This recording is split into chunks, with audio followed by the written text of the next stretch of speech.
और अगर इंडिया को youngest civilisation, youngest country and oldest civilisation कहते हैं, तो जब मुख्यमंत्री बने थे तो देश के सबसे युवा मुख्यमंत्री और सनातन परंपरा के ओल्डेस्ट सिविलाइजेशन के प्रतीक हम सबके लोकप्रिय मुख्यमंत्री आदरणीय योगी आदित्यनाथ जी, प्रदेश के यशस्वी उप मुख्यमंत्री श्री ब्रजेश पाठक जी, पूर्व उप मुख्यमंत्री डॉक्टर दिनेश शर्मा जी, स्वतंत्र देव सिंह जी, जेपीएस राठौर जी, महापौर हमारे विधायकगण मुकेश जी, ओपी श्रीवास्तव जी, नीरज वोरा जी, और अगर कोई रह गया हो तो जिसे कहते हैं चेयरमैन को सत श्री अकाल एंड सीसी टू ऑल।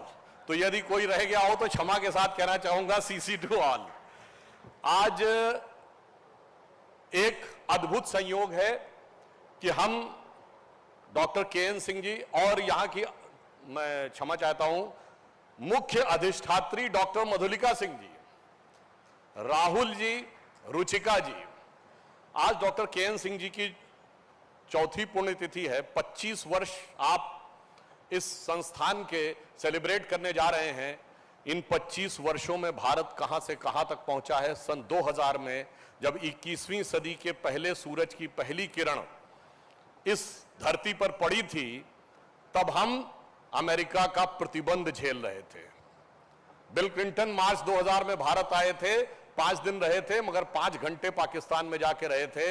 आज 25 साल के बाद भारत उस स्थिति में पहुंचा है कि हम 5वीं बड़ी अर्थव्यवस्था हैं, चौथे बड़े स्टॉक एक्सचेंज हैं, तीसरे बड़े ऑटोमोबाइल मैन्युफैक्चरर हैं, दूसरे बड़े मोबाइल हैंडसेट के मैन्युफैक्चरर हैं, और डिजिटल ट्रांजैक्शन में जो भारत कहा जाता था कम समझदार वाला देश है, नंबर 1 के देश बन के उभरे हैं। और आईएमएफ, इंटरनेशनल मॉनिटरी फंड की चीफ क्रिस्टिनिया जॉर्जिया कहती है कि अगले वर्ष भारत वर्ल्ड के इकोनॉमिक ग्रोथ में 15% कंट्रीब्यूशन के साथ ब्राइटेस्ट स्टार होगा, और पाकिस्तान वहां कटोरा लेके खड़ा है। आज एक और संयोग है, आज जेठ का दूसरा मंगल है।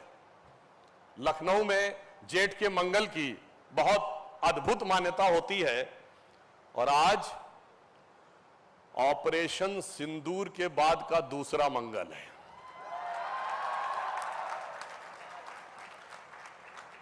प्रधानमंत्री श्री नरेंद्र मोदी जी के नेतृत्व में और रक्षा मंत्री राजनाथ सिंह जी के दिशा निर्देश में मंगलवार की रात 7 मई को जो कुछ हुआ, आज जेठ के मंगल के दिन यदि हमें स्मरण करें तो मैं सिर्फ एक ही पंक्ति कहना चाहूंगा कि लाल देह लाली लसे, अरुधरी लाल लंगूर, और वज्र देह दानव दलन, जय जय जय कपिसूर, और मंगलवार की रात को ऑपरेशन सिंदूर।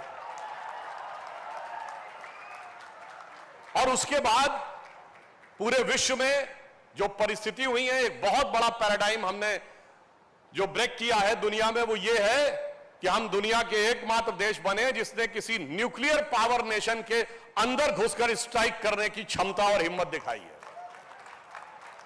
और माननीय रक्षा मंत्री जी ने एक महत्वपूर्ण बात बोली थी कि जो न्यूक्लियर एसेट्स हैं उनके ऊपर अंतर्राष्ट्रीय निगरानी होनी चाहिए थी। ये कितनी गंभीर बात है मैं आपको बताना चाहता हूं, आप समझ सकते हैं। आप सब ने अगर इस बीच में ब्रीफिंग्स देखी होंगी तो जो पाकिस्तान की आर्मी के स्पोक्स पर्सन थे, उनका नाम शायद अहमद शरीफ है, मगर आपको पता होगा कि उनकी शराफत का करिश्मा क्या है कि उसके फादर, जिसका नाम सुल्तान सलाउद्दीन है, वो बाकायदा यूएन सिक्योरिटी काउंसिल के द्वारा डिजिग्नेटेड टेररिस्ट है, क्योंकि उसने 2000 में nuclear weapons Osama bin Laden को देने के लिए संपर्क किया था। यानी आप समझ सकते हैं कि ये जो वर्दी है उसकी वल्दियत में कितनी दहशतगर्दी है। और मैं एक बात और भी कहना चाहता हूं यहां संक्षेप में कि जब युद्ध हुआ, अभी युद्ध विराम नहीं हुआ है, सिर्फ अल्प विराम हुआ है। ये सिर्फ ऑपरेशनल ब्रेक है। जैसे आप टीवी में कहते हैं ना कमर्शियल ब्रेक है, मिलते हैं ब्रेक के बाद। तो अब ब्रेक के बाद क्या होगा इसे समझने की जरूरत। सिर्फ एक सिंपल सी बात कहूंगा, अंतरराष्ट्रीय मीडिया में बात आई, कोई हम नहीं कह रहे हैं कि अपनी तरफ से, कि यूएस स्टेट डिपार्टमेंट से उसकी प्रेस कॉन्फ्रेंस में पूछा गया कि क्या अमेरिका का कोई टोही विमान सरगोदा एयरबेस पे गया है जहां पर न्यूक्लियर लीक के बाद होने वाले रेडिएशन को नापने के लिए। वो सीधे कह सकते थे ऐसा कुछ नहीं है, पर उन्होंने कहा कि मैं इस पर टिप्पणी नहीं करना चाहूंगा। आप समझ सकते हैं कि कितनी गंभीर बात। और जो लोग कहते हैं रुकने की बात, अगर सरगोदा एयरबेस के ऊपर जहां उनका न्यूक्लियर आर्सेनल है, आप एक छोटी सी बात समझिए, न्यूक्लियर वेपन्स कोई ऐसे ओपन स्पेस में नहीं रखे जाते, वो जमीन के नीचे 30-40 मीटर गाड़ के रखे जाते हैं और उसमें एंट्री एक्सिट 2 ही पॉइंट होते हैं। अगर दोनों पॉइंट डैमेज हो गए थे अंतरराष्ट्रीय मीडिया की खबरों के अनुसार, और अगर उसमें लीक की गुंजाइश थी, तो आपको पता है कितनी दूरी थी सरगोदा की भारत से? सिर्फ 177 किलोमीटर, यानी उससे ज्यादा दूर तो लखनऊ से फर्रुखाबाद है। इसलिए जब कोई ऐसा डिजास्टर की संभावना थी तो क्या क्या चीजें रही होंगी, वो विषय बहुत सोच समझ के करने की बात है। इसलिए हमने धैर्य का भी परिचय दिया है और शौर्य का भी परिचय दिया है। तो जिसे एक पंक्ति में कहना चाहूंगा कि मन में है धैर्य और तन में प्रचंड शौर्य, बन चंद्रगुप्त मौर्य प्रलय मचाएंगे और महाराणा और शिवा की संतति कहाते हम शीश कट जाए भले झुकने ना पाएंगे, और बार बार छेड़िए ना भारत स्वाभिमान को अन्यथा बाद में बहुत पछताएंगे। सौगंध मां भवानी की उठेगी ललकार जब आपके घरों पे चील कौवे मंडराएंगे। और मैं अंत में कहना चाहूंगा, आप सब मेडिकल के छात्र हैं और आप देखिए कि मेडिकल सेक्टर में, हेल्थ सेक्टर में भारत ने जो बड़ी छलांग लगाई है पिछले 11 वर्षों में। जब 2000 में ये शुरू हुआ था कॉलेज, तब भारत में 1 एम्स था, अटल जी के टाइम में 7 एम्स हुए और अब मोदी जी के आने के बाद 23 और एम्स बने। यानी हेल्थ सेक्टर में एक बड़ा परिवर्तन। मगर मैं आपसे भी ये कहना चाहूंगा एक बात, आप लोग सोचेंगे कि हमें बाहर निकल के क्या करना है, सिर्फ मत सोचिएगा कि हमें जाकर केवल मेडिकल की पढ़ाई का उपयोग करके अच्छा कैरियर बनाना है। यदि भारत को महाशक्ति बनाना है तो आप 3 चीजों का ध्यान रखिए। 21वीं सदी में 3 चीजें दुनिया का नक्शा बदलने वाली हैं, एक एटम, एक कंप्यूटर और एक जीन्स।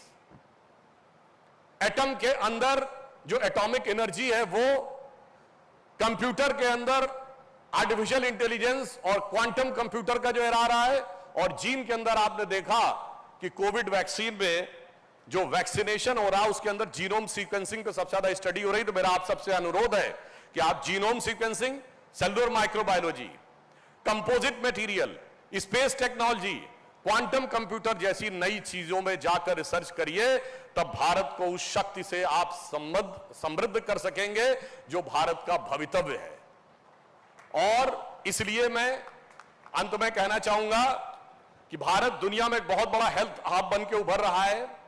लखनऊ में इस हॉस्पिटल ने उस समय जब प्राइवेट सेक्टर के हॉस्पिटल्स में एक पायनियर भूमिका निभाई थी डॉक्टर के.एन. सिंह ने, और ये एक नए मुकाम पर पहुंचा है। भारत का हेल्थ सेक्टर भी एक नए मुकाम पर पहुंचा है। आप सब, जो प्रधानमंत्री जी ने अमृत काल कहा है इस देश का, यानी 25 वर्ष के बाद भारत जहां पहुंचेगा, तो उसमें उन्होंने कहा है कि इस देश को विकसित राष्ट्र बनाना है, गुलामी की मानसिकता से मुक्त करना है, अपनी विरासत पर गर्व करना है, हम सबको कर्तव्य करना है, कर्तव्य सामूहिक रूप से करना है। तो हम सब सामूहिक कर्तव्य करेंगे और निश्चित रूप से हम उस स्थान को प्राप्त करेंगे कि जिसे एक पंक्ति में कह के समाप्त करता हूं कि स्वप्न देखा था कभी वो आज हर धड़कन में है, एक नया भारत बनाने का इरादा मन में है और बढ़ रहे हैं हम प्रगति की ओर उस रफ्तार से, कर रहा है विश्व भी हमको नमन इस पार से। और लास्ट में एक बात और कह दूं, हमारी शक्ति क्या है वो कुंभ मेले में दिखाई पड़ी। 66 करोड़ लोग आए, 50 लाख विदेश के लोग आए। जो कोई सोचता था कि दुनिया में पैसे से सुख मिलता है, कोई कहता था फिजिकल प्लेजर से सुख मिलता है, कोई कहता नेम एंड फेम से सुख मिलता है, वो हमारे कुंभ में क्या खोजने आते थे? एक पंक्ति में कहता हूं, वो सुख खोजे भौतिकता में, मदिरा में मांस की बोटी में। वो सुख खोजे भौतिकता में, मदिरा में मांस की बोटी में, ये भस्म रमाए अपने तन पर खुश हैं सिर्फ लंगोटी में। तो भारत के इस स्वरूप को नमन करिए और यह विश्वास रखिए, भारत का समय आ गया है। जो प्रधानमंत्री जी ने कहा है सही समय है, यही समय है। तो भारत मां अंगड़ाई लेती, सुप्त चेतना जाग रही, ऋषि मुनियों की देवधरा फिर अपना रूप संवार रही। धन्यवाद। बहुत बहुत आभार सर। और आपके वक्तव्य के दौरान मुझे भी 4 पंक्तियां याद आई कि रगों में दौड़ती फौलाद के जैसी रवानी है, हिला डाले जमाने को उफनती वो जवानी है, दिलों में प्रेम का सागर शराफत है निगाहों में, हमारा नाम मत पूछो अजी हिंदुस्तानी है।